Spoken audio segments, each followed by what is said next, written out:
ರಾಜ್ಯದಲ್ಲಿ ಶಕ್ತಿ ಪ್ರದರ್ಶನಕ್ಕೆ ಮುಂದಾದ್ರ ಸಿಎಂ ಸಿದ್ದರಾಮಯ್ಯ ಇಂಥದ್ದೊಂದು ಚರ್ಚೆ ಈಗ ನಡೀತಾ ಇದೆ. ಒಂದು ಕಡೆಗೆ ನಾಯಕತ್ವ ಚರ್ಚೆ ನಡೀತಾ ಇದೆ, ಇದರ ಬೆನ್ನಲ್ಲೇ ಶಕ್ತಿ ಪ್ರದರ್ಶನಕ್ಕೆ ಸಿಎಂ ಸಜ್ಜಾಗಿದ್ದಾರೆ ಅನ್ನೋ ಮಾತುಗಳು ಕೂಡ ಕೇಳಿ ಬರ್ತಾ ಇದ್ದಾವೆ.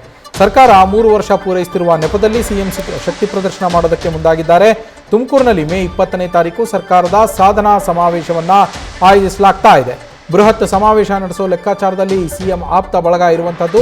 ಸಮಾವೇಶದ ಸಂಪೂರ್ಣ ಜವಾಬ್ದಾರಿಯನ್ನು ಈಗಾಗಲೇ ಗೃಹ ಸಚಿವ ಡಾಕ್ಟರ್ ಜಿ ಪರಮೇಶ್ವರ್ ಅವರಿಗೆ ಸಿಎಂ ಸಿದ್ದರಾಮಯ್ಯ ನೀಡಿದ್ದಾರೆ.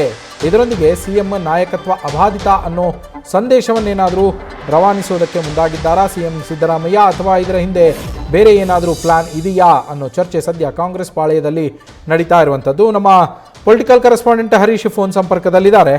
ಹರೀಶ್, ಒಂದು ಕಡೆಗೆ ನಾಯಕತ್ವ ಚರ್ಚೆಗಳು ನಡೀತಾ ಇದ್ದಾವೆ, ನಾಯಕತ್ವ ಬದಲಾವಣೆ ಆಗಬೇಕು ಅಂತೇಳಿ ಆಗಬಾರ್ದು ಅಂತೇಳಿ ಜಿದ್ದಾಜಿದ್ದಿ ಇದೆ.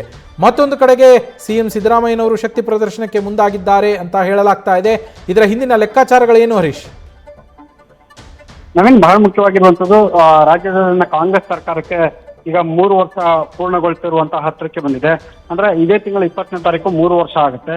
ಸೊ ಈ ಹಿನ್ನೆಲೆಯಲ್ಲಿ ಸಿಎಂ ಸಿದ್ದರಾಮಯ್ಯರು ತುಮಕೂರಿನಲ್ಲೂ ಕೂಡ ಶಕ್ತಿ ಪ್ರದರ್ಶನಕ್ಕೆ ಮುಂದಾಗಿದ್ದಾರೆ ಅನ್ನುವಂಥ ಚರ್ಚೆಗಳು ಈಗ ಕಾಂಗ್ರೆಸ್ ವಲಯದಲ್ಲಿ ಜೋರಾಗಿ ನಡೀತಿದೆ. ನಾಯಕತ್ವ ಬದಲಾವಣೆ ಚರ್ಚೆ ಬೆನ್ನಲ್ಲೂ ಕೂಡ ಈ ರೀತಿ ಒಂದು ಶಕ್ತಿ ಪ್ರದರ್ಶನಕ್ಕೆ ಮುಂದಾಗಿದ್ದಾರೆ ಅನ್ನುವಂಥ ಮಾತುಗಳು ಕೇಳಿಬರ್ತದೆ. ಈಗಾಗಲೇ ಈ ಪಂಚಾಯತ್ಗಳ ಚುನಾವಣಾ ಫಲಿತಾಂಶ ಹೊರಬಿದ್ದಿದೆ. ರಾಜ್ಯದಲ್ಲಿ 2 ಕ್ಷೇತ್ರಗಳ ಉಪಚುನಾವಣೆ ಫಲಿತಾಂಶ ಕೂಡ ಹೊರಬಿದ್ದಿದೆ. ಅದಾದ ನಂತರ ನಾಯಕತ್ವ ವಿಚಾರಕ್ಕೆ ಸಂಬಂಧಪಟ್ಟಂಗೆ ಹೈಕಮಾಂಡ್ ನಾಯಕರು ಸ್ಪಷ್ಟ ತೀರ್ಮಾನ ತೆಗೆದುಕೊಳ್ತಾರೆ ಅನ್ನುವಂಥ ಚರ್ಚೆ ಆಗ್ತಿತ್ತು.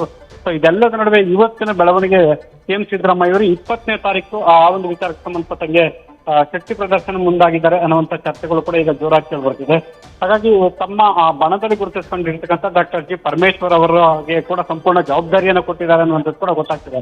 ಸೊ ದೊಡ್ಡ ಮಟ್ಟದಲ್ಲಿ ಕೂಡ ಸಾಧನಾ ಸಮಾವೇಶ ನಡೆಸುವ ಮೂಲಕ ಒಂದು ರೀತಿ ಶಕ್ತಿ ಪ್ರದರ್ಶನ, ಅದು ಕೂಡ ತನ್ನ ನಾಯಕತ್ವ ಅಬಾಧಿತ ಅನ್ನುವಂಥ ಒಂದು ಸಂದೇಶವೋ ಅಥವಾ ಪರಮೇಶ್ವರ್ ಅವರನ್ನ ಪರ್ಯಾಯ ನಾಯಕತ್ವದಲ್ಲಿ ಅಥವಾ ನಾಯಕತ್ವ ವಿಚಾರಕ್ಕೆ ಸಂಬಂಧಪಟ್ಟಂಗೆ ಅವರನ್ನ ಮುಂಚೂಣಿಗೆ ತರುವಂತ ಒಂದು ಪ್ರಯತ್ನವೋ ಅನ್ನುವಂಥ ಜಿಜ್ಞಾಸೆ ಕೂಡ ಈಗ ಮೂಡ್ತಾ ಇರುವಂತದ್ದು.